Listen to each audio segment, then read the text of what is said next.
How to find time zone settings on Android phone. Hello guys, in today's video I'm gonna show you how to find time zone settings on Android phone. First, then open settings and then scroll down until you find system and updates. Click on it and here we'll find date and time and click on it. Or you can just go back and type here time zone and here we'll find it. Click on it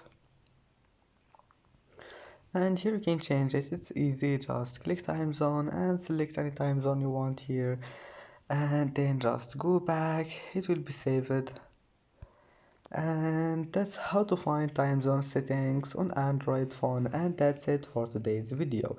If you like this video, don't forget like and don't forget subscribe, and thank you for watching this video until the end, and see you in the next video.